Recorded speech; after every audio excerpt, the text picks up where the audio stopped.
What's good, YouTube? It's your boy DJ Liftoff with the JP Way, and you don't want to miss this flight. In today's video, I'm going to be showing you all two different scratch techniques that you can use to transition out of songs using vocals. So first, I'm going to go ahead and show you the different examples, then we'll break it down.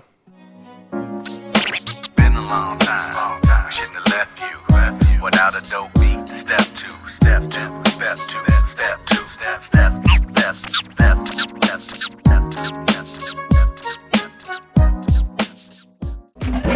She keep it spicy like Old Bay. Got me so high I feel holy. We on that green guacamole.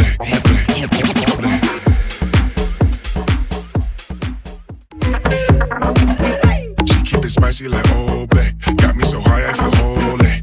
We on that green guacamole.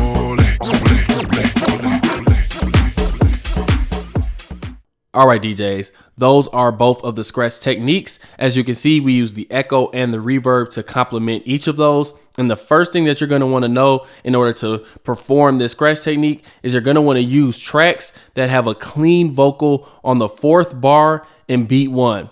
So obviously, if you're using an acapella, that'll be a clean vocal. But if you're using an actual track, definitely try to make sure that that vocal doesn't have like a strong kick or any strong sounds that kind of take away from the vocal. So if we go ahead and play this, this is beat 3. We have step two, step two, step two, step, step.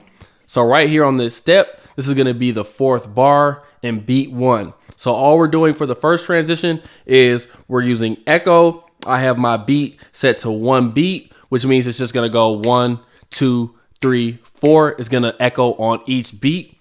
And then essentially all we're doing is this. Step two, step two, step, step, step, step, step, step, step, step, step, step. So essentially all we're going to do is we're going to let it pass the vocal first. Step. So that'll be 1 time. We're going to pull back. Then we're going to let it go past it a 2nd time. So this is 2. Step. We're going to pull back. Then on the 3rd time, as we let it go, Step. this is when we're going to actually activate the echo on the way back. So we're going to activate the echo here right before we go back. And then it's going to catch the back motion and the forward motion.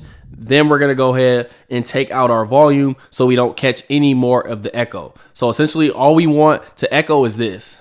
Step, step, step, step, step, step, step, step. And the reason why we want to do this part 3 times Step, step, step.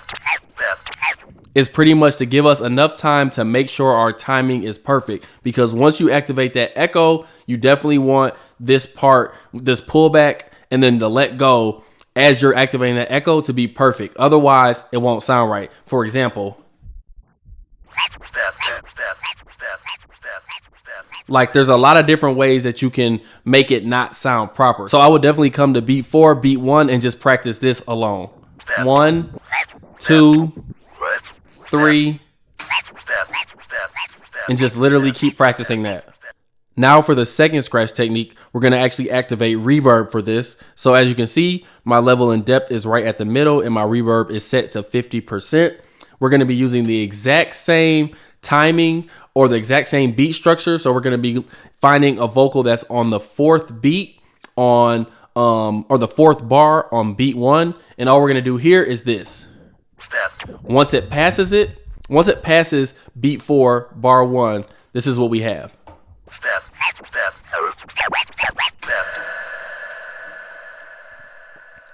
Okay, so to slow that down a little bit, we're letting it pass. Step. We're gonna catch the platter, pull it back. Then we're gonna let the platter go, Step. catch it, pull it back. Then we have 2 baby scratches. Step, step, step. And then on the last time where we do like a forward scratch or a drop, we're gonna activate the reverb. Step. And depending on what your actual vocal is, like for this particular song, I could actually let step 2 play before I actually turn off the reverb. So I could go like this. Step 2, step 2, step 2, step, step, step, step 2.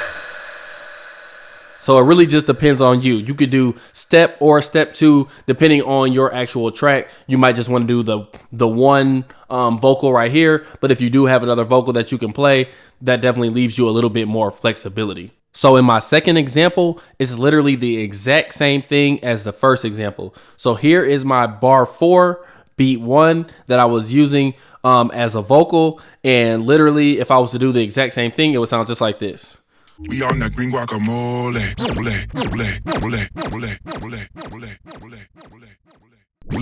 We on that green guacamole. So the most important thing to remember for both of these scratch techniques is that the scratch vocal, or the vocal that you're going to be scratching over, it needs to just be one bar before the drop of the song that you're actually dropping. So I know I referenced bar 4, beat 1, but essentially you can think of that as long as you have the vocal that you're actually scratching over, as long as it's on that first beat of the last bar before the other song drops, then you're all good to go. So I hope that makes sense. Other than that, if you found this video helpful, please hit the subscribe button. Please hit the like button. Definitely hit that notification bell as well, so you know the next time that I upload a video. Without further ado, I'll catch y'all